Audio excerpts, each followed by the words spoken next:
Okay, we're gonna go to Steph. Steph Reed. I think I'm pronouncing that correctly. That's correct, yes. Yes, there she is. Hello.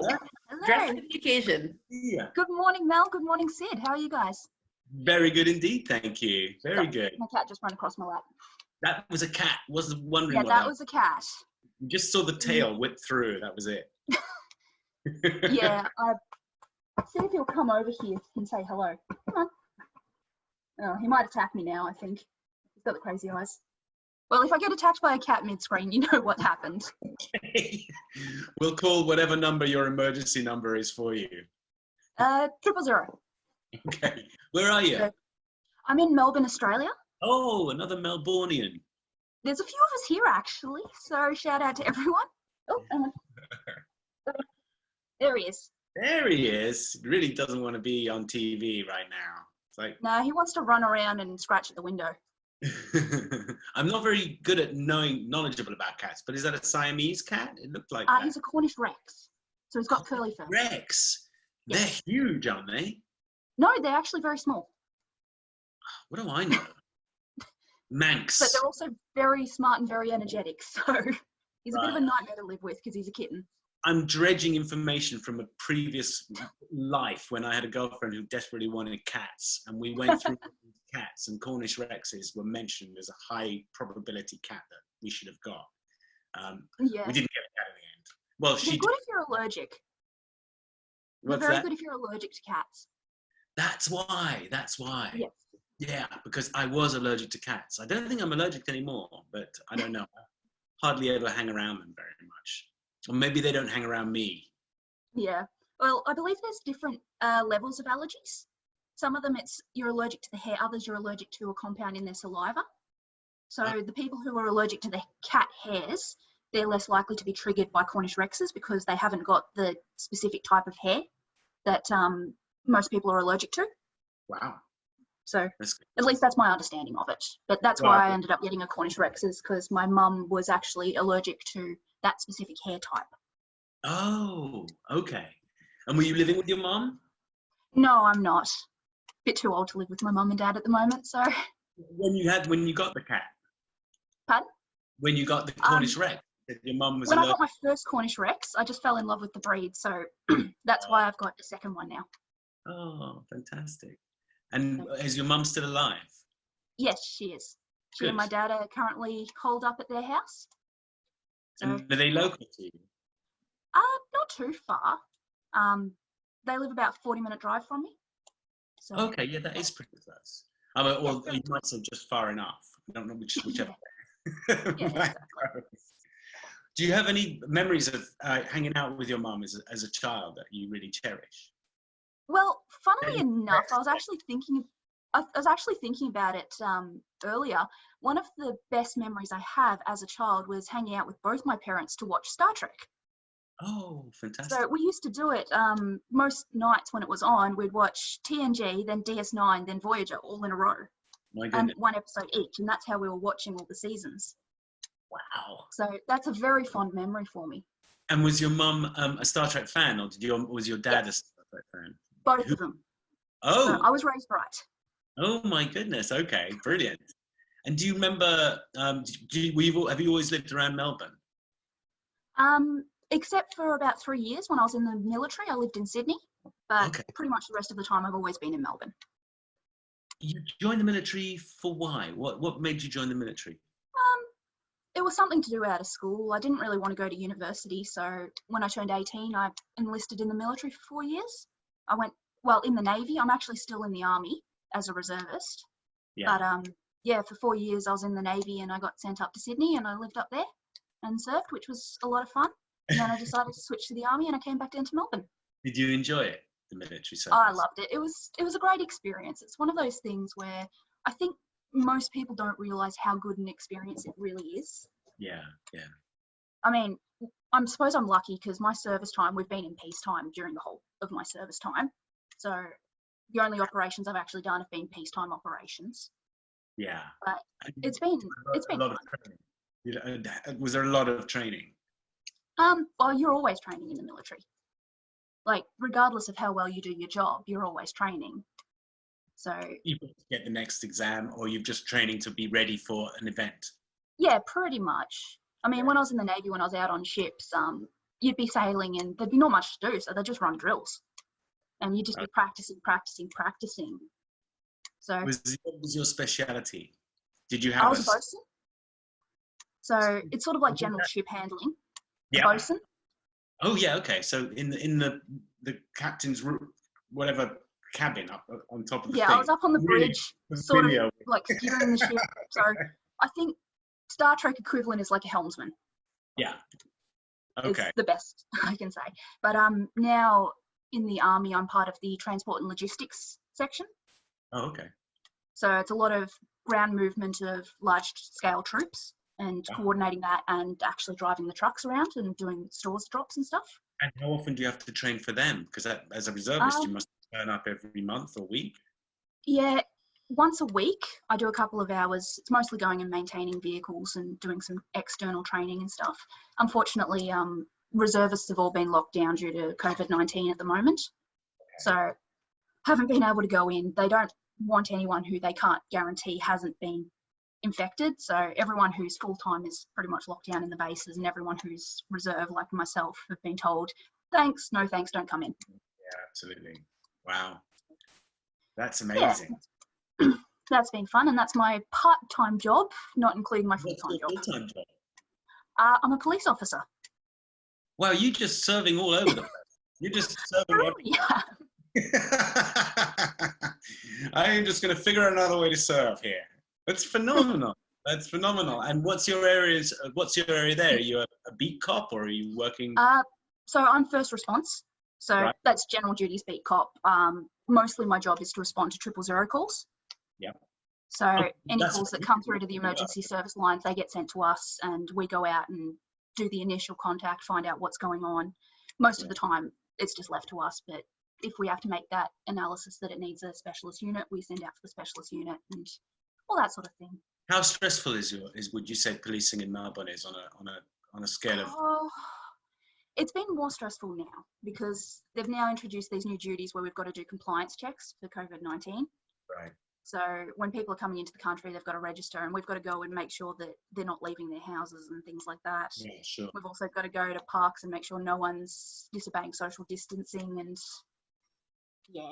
So how often are you working? Are you working every 5 days a week at that right now? So I work an average of 10 shifts a fortnight. Right. But because it's all shift work, so you never know when you're going to be working basically from week to week. Like my next shift is tomorrow afternoon, so I'll be working till midnight. Gosh. So, yeah, that's amazing. And so you are technically on lockdown until you're out of the house to go and make sure everyone else is on lockdown. Pretty much, yes. That's how it's really been recently. Gosh. Are you enjoying police work? I do love it. I've done it for 6 years now, and it's a great career. It's difficult. I've got to say, you've got to be very mentally tough. Yeah. But you have some really great days in this job. So. And what's a good day? Because my wife's a lawyer, so her bad days, for example, are when a child gets taken away from its mother. That's a sucky day for her. Yeah. But a good day is when a child gets home for Christmas, or a child gets home for its birthday or something. So we kind of know what your bad days are like, because they're kind of really famous all around for all police forces. Yeah. But what's a good day? A good day is when all your jobs, you don't have any carryover paperwork from your jobs. Everything has been organised in a good way so that no one's angry, no one's feeling dissatisfied with your service. And well, sometimes a good day can just be that you and your colleagues go home at the end of the day, unfortunately. Yeah. Sometimes that's the only way we can classify as good days, especially in this pandemic. It's really been a sort of situation of I got home in one piece. Yeah, because you're very vulnerable, aren't you? You're going to be around the only people around people. Yes. And cats. Yeah, there's been a few people who don't really understand the job who have a lot of fun criticising us with this whole you're not maintaining social distancing, you're not setting the example, but it's impossible for us to, because we're supposed to be around people. Yeah. So Make it it's all right. it can be quite tricky. Yes, we cop a lot of flack for that, which is unfortunate. But You have a lot of COVID deniers. You should put your cat in prison. That's I'm it. trying, but he keeps Please getting try. out. Come here. Cat prison. It's climbing on things. Ugh. Take him to jail. There we go. I'll just see if he'll sit down now. He's welcome to run around. I'm just joking. Oh, it's because he's climbing up things and trying to knock things down. He's very beautiful. you. Do you have a lot of COVID deniers? A fair few. I think in yeah. America, there's a lot of people who are, Hmm. I try not to say political, but I think this isn't political. This is just health. But Yeah. a lot of people, big movement of people are saying this is all rubbish. Not really. We haven't had any of those big protests here. Most people being pretty sensible. We do have a couple of media personalities who are being dickheads. Oh, sorry, I shouldn't have said that. In front of cats.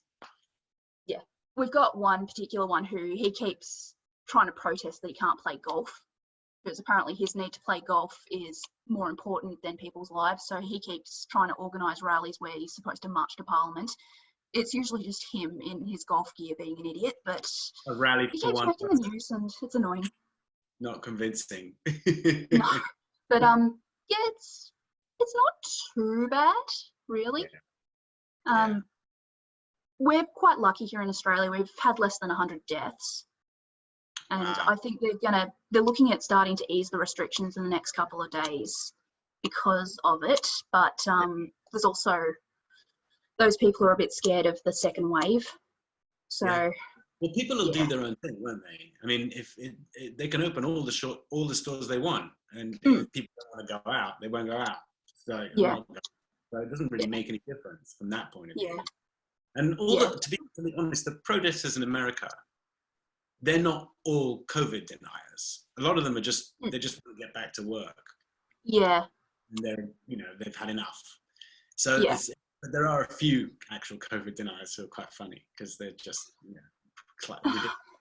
who give a lot of who tell first responders and health workers that they're making it up. The hospitals aren't really full, and why would they make this up? It's just like I know. It blows your mind sometimes. Just people. Oh, boy. Well, I want you to stay safe so that Thank you so much. your cat's got a mum, and Yes. look after yourself and look after everybody else. I know you're doing that.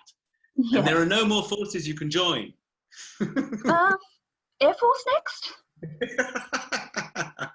I've already thought of that one. Absolutely.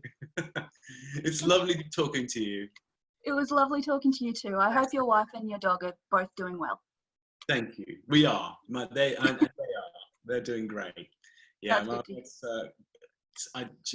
dog has had the tube taken out of its belly, which I think is there to drain excess blood. But she still looks like Frankenweenie. I mean, she's got all these sticks all the way around her back.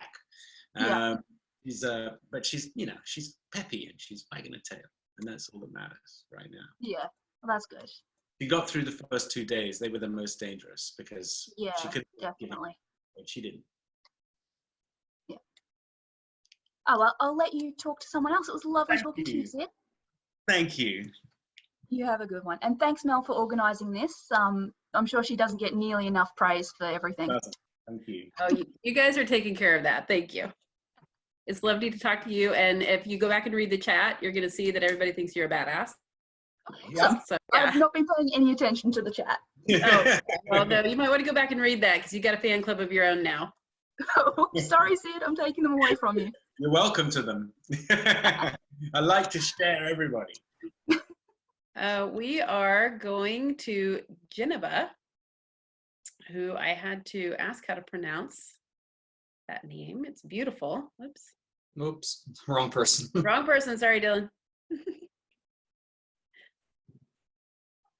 Geneva, are you there? I am here. There she is. There we go. You pronounced it beautifully. Thank you. Do you want to unmute me or should I mute myself? I gotcha.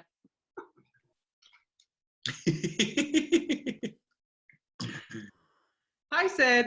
Hey, Jennifer. How are you? I am delighted. Delighted to be here. Thank you for making yourself as accessible as you have in this quarantine. Oh, I'm having a ball. I'm having good fun. It's great fun for me because I'm getting to find out all. But we could make a COVID diary of so many people's lives from all around the world. Easily. It's such a pleasure to meet people and talk to them. Yes. So yes, I'm a pastor by vocation. So I love that this kind of getting to know people and people's stories. it's a lot of fun to hear the differences and to meet new folks and that sort of thing from all over the world. Absolutely. And find that in. It's bound to be right up your street. You're basically doing this. This is it. Yes. I am amateur pastor right now. Whereabouts in the world are you? So I am also in Michigan, and I can also do the hand thing. So I'm currently in Portage, which is down in Southwest Michigan, and I'm actually, in a month and a half, I'm moving across the state to the Bay to start pastoring a new church there. Oh, good luck. That must be so exciting. It is, yes, that's in the mix. It is exciting. It is terrifying. It is a totally new world because I haven't been able to see my church or meet my congregation or anything because we've all been in lockdown. So of course, it will be. But you're not going to be in a month. No, you will be because the governor there is being quite strict, isn't she? She's trying, and even when the state itself opens back up, our bishop so I'm United Methodist, our bishop has asked us not to go into full in-person worship services because it's unnecessarily dangerous right now. Yeah. Not going to concert mode yet, Yeah. Absolutely. Good, smart. And also, everybody should be allowed, I suspect that all of you should be able to use your common sense. And I'm sure that there's a lot of it. I'm sure everybody's blessed with quite a fair amount of common sense. A lot of other churches, not so much. Actually, not a lot of other churches, one or two other churches, not so much. But I don't think they're based in the same sort of ethos as the United Methodists. They seem to have a little bit more of a flamboyant attitude towards the whole vocation. I did get into this job not to harm my parishioners, so I feel like that's important. Yes, it would be nice. Absolutely. How long have you been doing it? How long have you been ordained?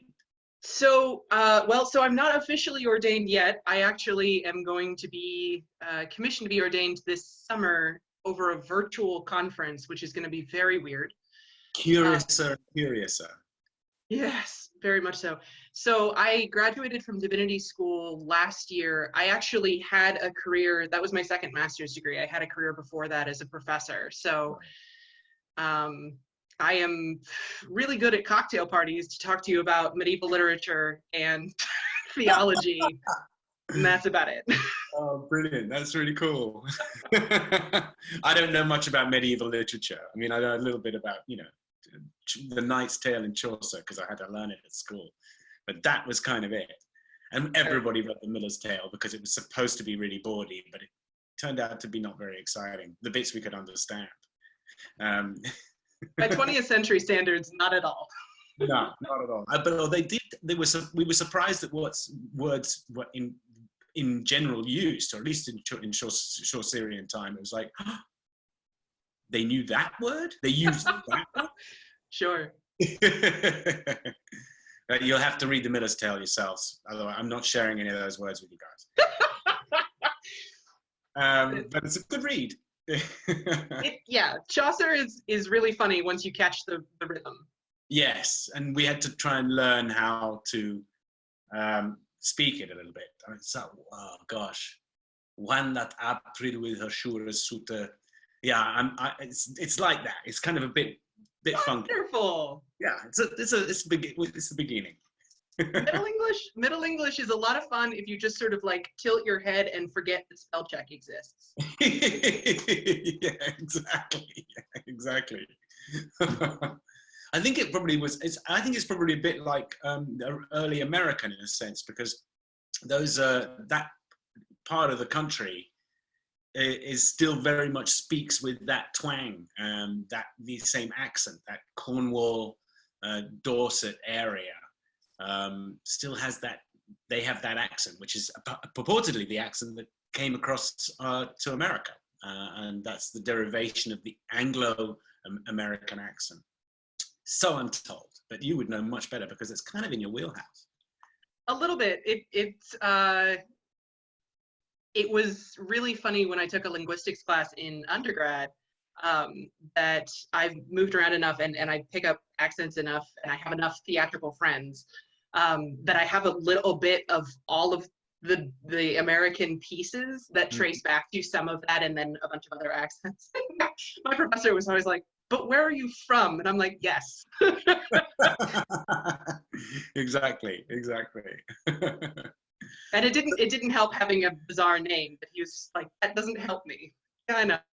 Yeah, that to me, it's the Italian pronunciation for Genoa. Genova. So with a B, not a V. Ah, Genova. So yeah, so Genova is actually from Africa, and I am not. So that confuses a lot of people. I am. Yes, you are. So that makes one of us. Which one of the things that I did want to make sure and say is thank you for battling with your name and keeping it as much as you have. Still my name. Yeah, my name is. It's yeah. I mean, I've got a stage name, which is Alexander. Sure. And I shunted my given name to the end because I like my given name, and it was the only one I was given, so I better keep it. Yeah, otherwise I'm still Siddig al-Fadil to everyone else in the world. Any bank manager who meets me, or anyone who delivers gas, or whatever's going on. But yes. Yeah, and I super appreciate you for that as somebody who has a name that people want to shorten and Americanize all the time. See, where are you gonna? Oh yeah, Jen. Mm-hmm. I guess. Yeah, Oba, not so good. Not so good.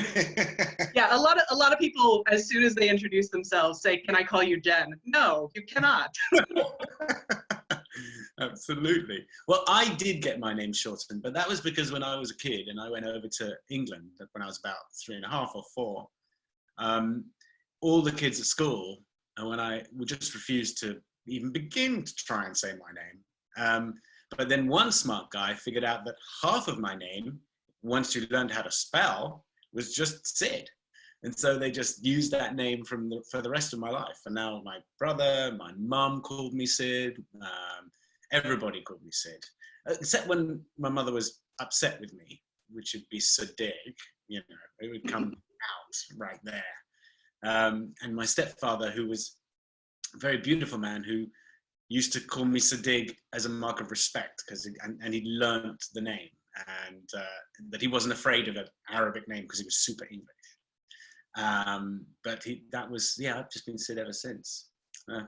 What makes you, when you go to sleep and you think about how your job is going to work and how you're going to innovate? What areas excite you most? So I think one of the biggest things is that my area of expertise, as it were, is liturgy anyway. So the order of creating a worship service, and so I do a lot of writing for that. I'm a published poet in a couple of liturgical journals and that sort of thing. But the way that this has forced us to get creative about what worship looks like, I'm very excited about, because there are so many folks, especially in my generation as a millennial, who have told me, I don't know, I'm so intimidated to walk into a church and worship because it feels so stuffy. And to be able to draw on thousands of years of tradition and say, do you look at all this other cool stuff that we have that isn't just, somebody on a guitar singing Jesus 14 times or something, that, yeah. being able to pull out things that were old and can be new again, which is a very tired old phrase, but because we have this virtual church, we can splice in a bunch of things that weren't necessarily accessible otherwise. Absolutely.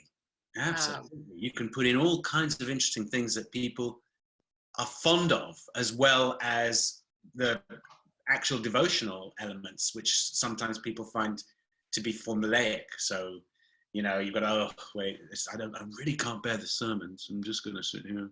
Or I don't like this hymn, or this is my least favorite psalm, you know, and it just seems all kind of formulaic. And if you can throw some curveballs in there, it's like, who knows how to make chocolate chip cookies?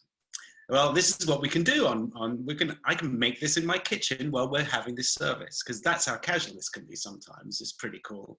You know, I used to be I was born Muslim, and so I still am, because you have to renounce Islam, and I'm not about to do that for one of the only 3 Sharia countries in the world. But when I was about 8, I was a full-blown kumbaya singing Jesus loves you sticker, putting it on your lapel, swinging Christian for about, I'd say 4 years, 3 or 4 years. And we met, you know, Christian Union was a very important meeting. I was in the choir for 8 years, and we went to church every day. But usually just for 20 minutes in the beginning of the day, and then Sunday, the full-blown thing. We did everything.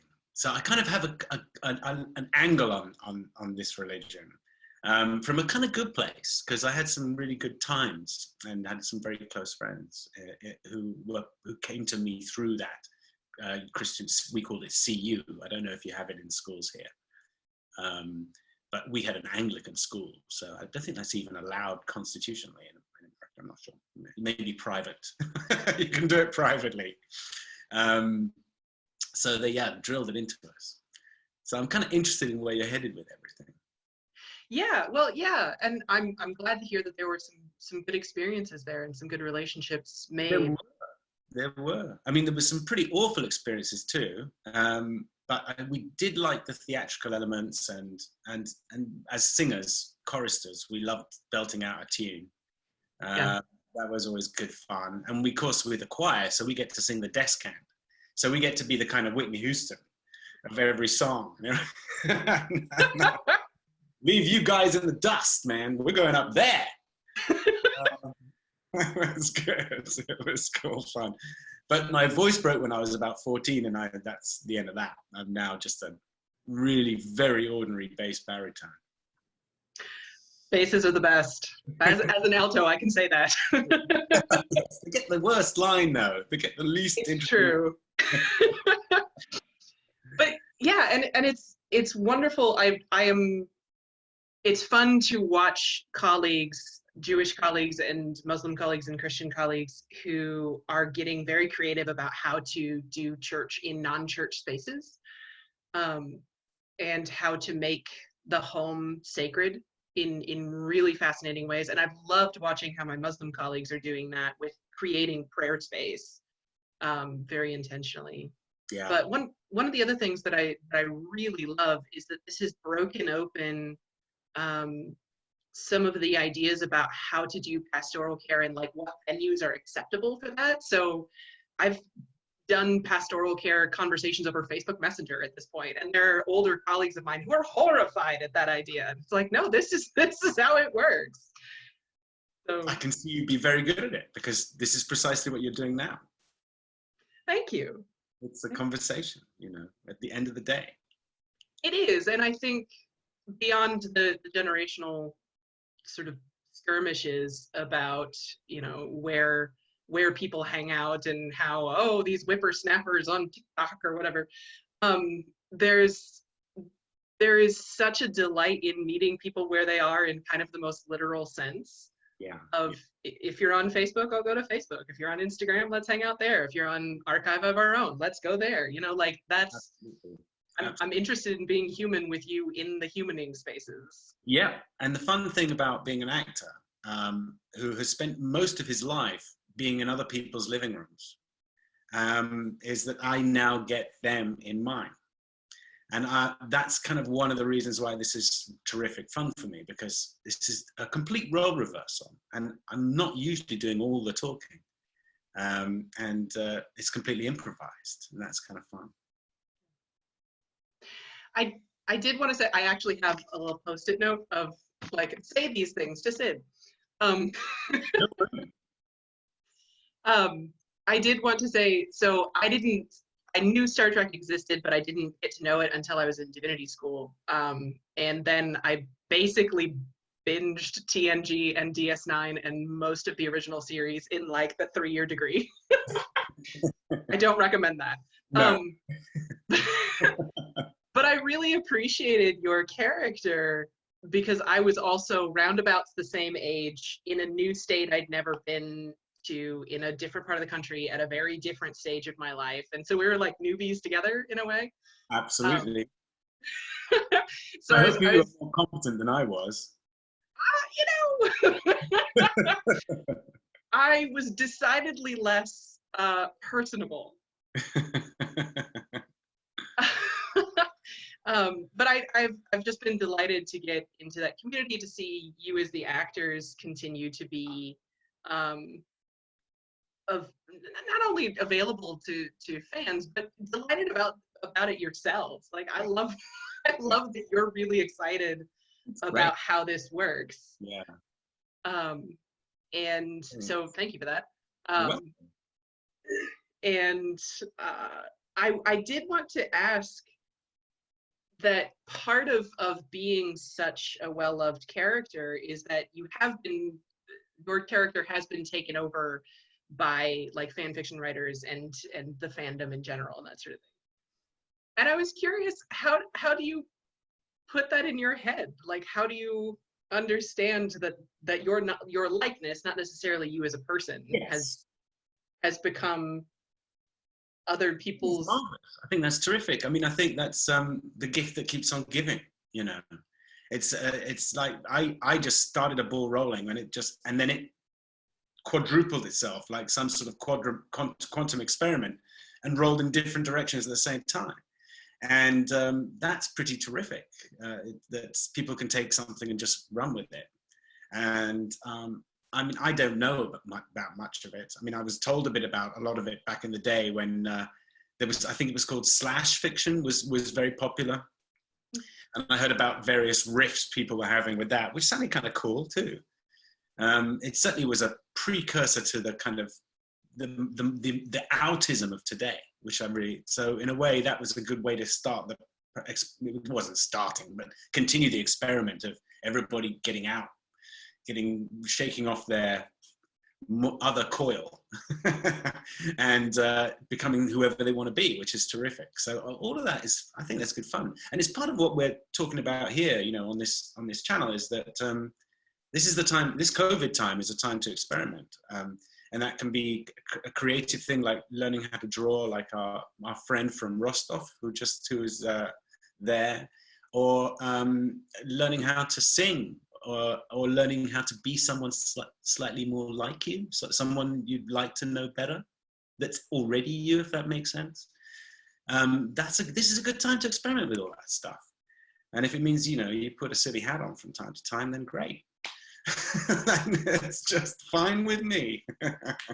And hopefully I can encourage people to do that, because you know, singing is a fantastic thing. For those of you guys who do not think you can sing, you can sing. And you can sing right now because nobody's there to hear you. And you can sing it out loud. And singing is listening, and drawing is seeing, you know. It's about employing a sense to work for this talent, for this skill. And if you listen hard, you will sing. I'm not obviously talking just to you there, but I'm trying to encourage people, because singing just releases all kinds of beautiful things up in here and there, just empties all sorts of ghosts out of your body, which is really useful. I'm going to move on and talk to someone else, if that's all right with you, after having delivered a eulogy at the end of, not a eulogy, but a monologue at the end. I used to be a concert alto, so I am totally on board with your idea that everyone should sing. Remember, you can feel the air appearing in here and in these cavities, and it just all opens up, and it's really, really good for you. And it's fun. It's fun when you get over yourself. And so I sound like, my wife can't sing to save her life. But my goodness, she belts it out, and I love it. It's great fun. Good for her. Good for her. Good for me too. Yeah. Thank you. Thanks for sharing your stories with us. Absolutely. Thank you. Thanks, Geneva. Thanks, Mel. Okay, we're going to go to Dylan, who I accidentally unmuted before. Oh, yeah. Now, Unmuted. there he is. It's great to be here. I love the crowd here. You guys are amazing. I'd love to talk with you all more. But yes, so here I am. How are you? I'm doing okay. I mean, I'm only nervous because I've been waiting so long to do this. You know, it's just. You don't sound nervous at all. You just seem like no. I'm very comfortable talking. It's more so just jittery. I even brought in this little crazy doodad 25th anniversary Star Trek poster. It's too heavy for me to lift, but if I can just tilt this down. Yeah, Hey now, look at that. Wow. Yeah, but I know that everybody has been wanting to see if I can just take the camera and look at the amazing library wall we got right here. Oh my goodness. With wow. the original 1960s kits for building the ships. My goodness. And the entire end from here to here is all the Star Trek stuff, and there is over 135 novels. I have every single box set for the series. Yeah, it's awesome, man. I mean, Star Trek is such a big part of my life, and I really appreciated your character. I know it's not very loved in the first seasons, but I really identified with the whole Bashir sabotaging his own test thing to get where he wanted in life. Right. Yeah, because like I was so afraid of success, which sounds terrible as a kid. No, it doesn't sound terrible at all. Because, you know, I was so worried about having such overbearing responsibilities as an adult that I would be like, let's just get just above the bar so I'm comfortable. That's really cool. I've got 10 more minutes and I want to talk to one more person. Not a problem. And if everybody would please join our Discord or Star Trek Online fleet, we would love to talk with everybody in the audience more often. Thank you so much. Links will be in the chat. Y'all have a great one. Write messages in the chat and you can direct people to wherever you want. All right, man. You all have a great one. Mel, thank you so much for your time. Sid, you as well. Thank you. Nice to meet you, my friend. All right. So Dylan actually has the honor of being our last chat person because we have a special performance coming up. Oh, yes. Yes. Those of you who were here a few weeks ago got to meet Kay, an educator from Australia, from Melbourne also. And they have another side that they're going to show us right now. Introducing Randy. I'm going to turn off my camera so I don't grab the screen. All right. Hi,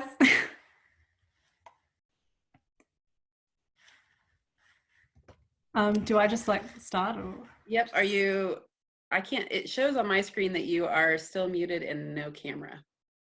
Ah, So, I've turned my camera on. So I don't know. Maybe I'll try it again. I can see you great. You can? Okay. That's just on my end. All right. I can see other people nodding. All Yeah, right. So Randy. He looks fantastic. Thank you. I'm very excited. Also, like, I'm really glad that you were saying that stuff earlier about like singing and like getting all that stuff out of your system, because I specifically chose a song today that I thought, well, everyone kind of knows, so you can all have like a bit of a boogie and stuff, and also like a bit of a sing-along. So you guys should definitely do that. And I have probably like a reputation in the local drag scene for being like the worst dancer out of everybody. So like no matter what you're doing, it won't be as bad as what I'm doing on screen right now. So, boogie. Okay, I'm gonna do the thing. Enjoy the thing. Let's go. Yes. Well done! Woo! Hey, bravo. Amazing. Love you. Awesome. That makes me so happy. Ziggy was there. Who called you a bad dancer? And Dancer. Dancer. Who told you a bad thank you. Thank you. Insane. I love So on that. point. Absolutely amazing. Amazing. All right, everybody. Goodbye, everybody. See you next time. Bye. Talented. Everybody. Really brilliant you are. Thanks, Mel.